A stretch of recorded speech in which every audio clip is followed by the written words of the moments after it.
Y'all bear with me. It's really hard for me to share right now because I'm going through it. So, well, my name is Michael, and I'm a member here at Refuge. And I want to share with you how the resurrection of Jesus has impacted my life.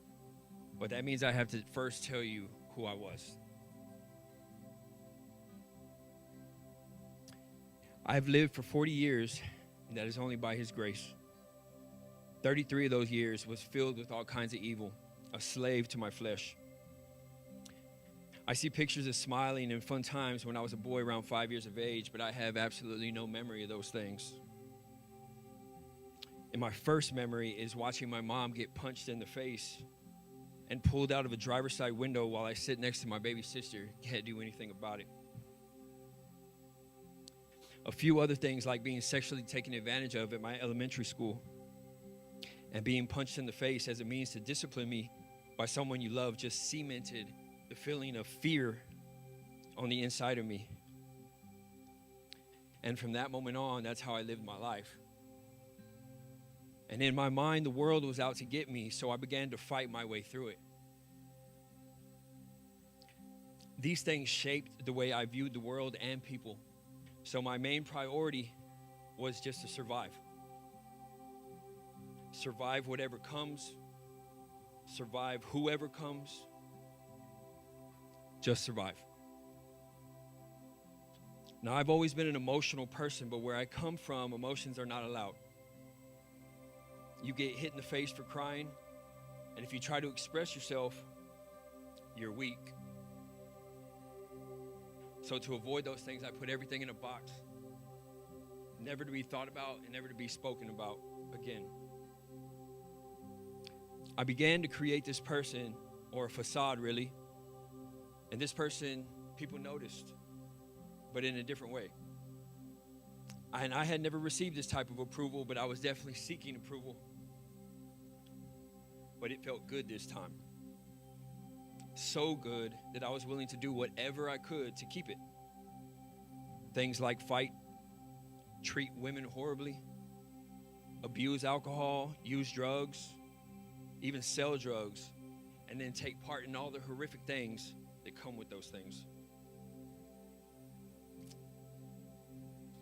I became so unpredictable and so violent, I even turned on myself and started to self-harm and almost succeeded in taking my life without even trying to take my life.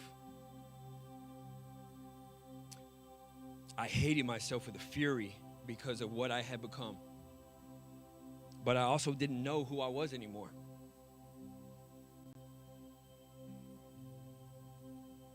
The many trips to jail or a few mental hospitals became normal to me. I literally drove myself crazy, but this was my life, so I decided to accept it and then grew to love it. My entire 20s, my addiction to methamphetamine grew, and I started to do things that weigh upon me in spirit. In this very moment, I've hurt so many people. I've hurt myself. And I wonder how a person can hurt themselves over, and over again. Things just got worse as the years passed by. But by now, I completely believe that I'm an addict and a dope dealer to support my habit while pretending to be a good father to my two big kids.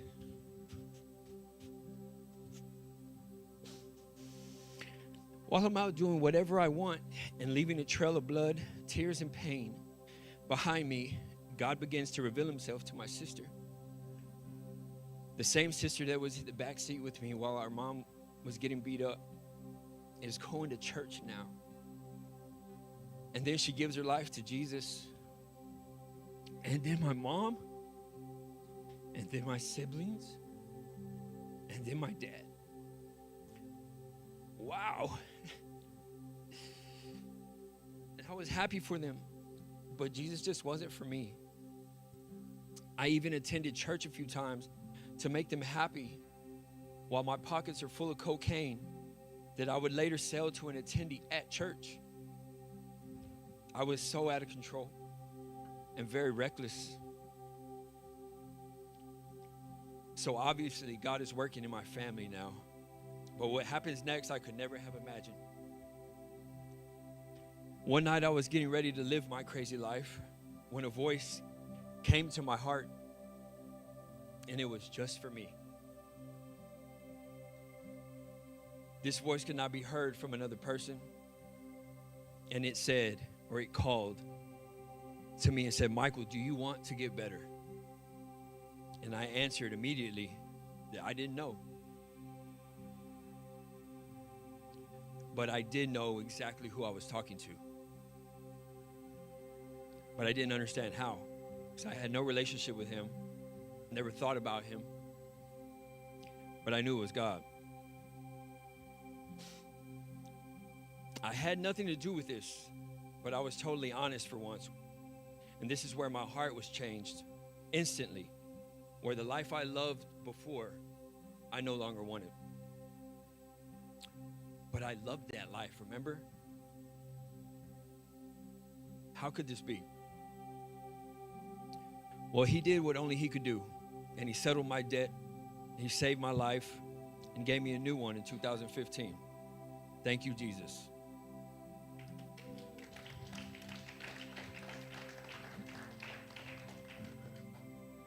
Now, I've been a follower of Jesus for 9 years, and that life that he's given me is so beautiful.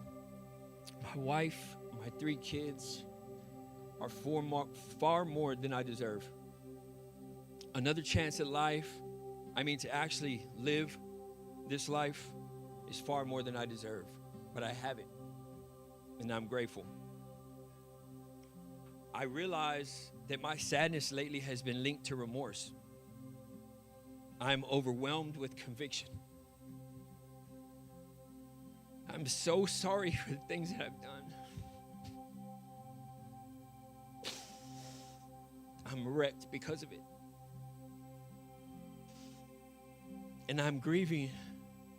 And at times it's too much to bear. And I yearn to be free from this body.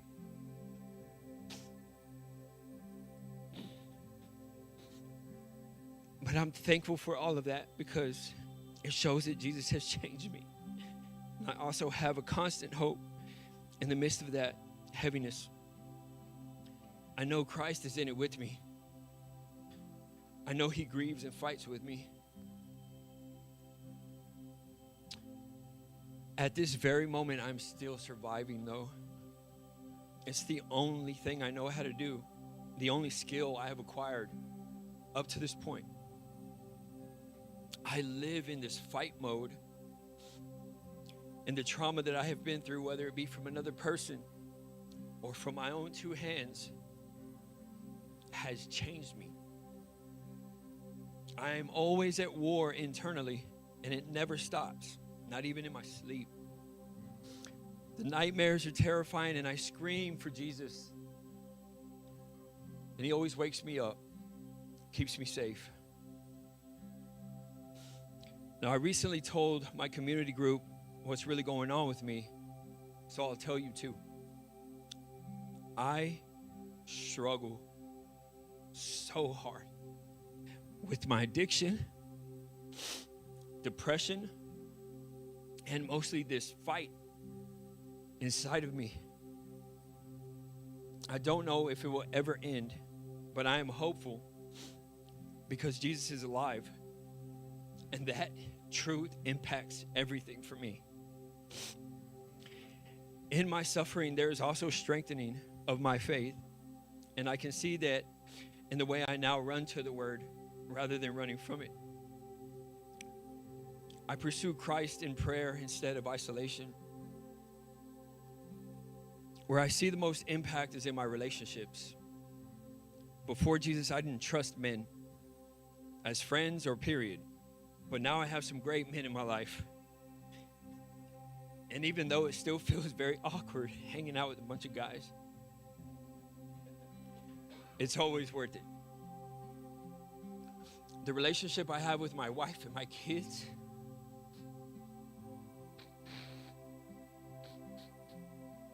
is a miracle because I've put them through some scary stuff, And I'm so sorry.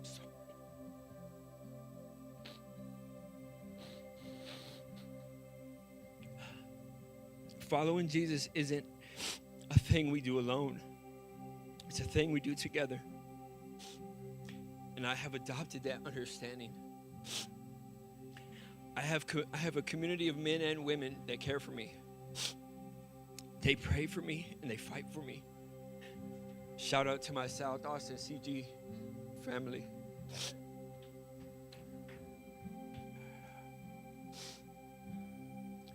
After all this time, my reality with mental disorders have not changed. My struggles haven't changed. But they don't have to. Because I've been given the greatest gift, and that is Jesus. And that's enough. I still feel very sick and like I've been sick my whole life.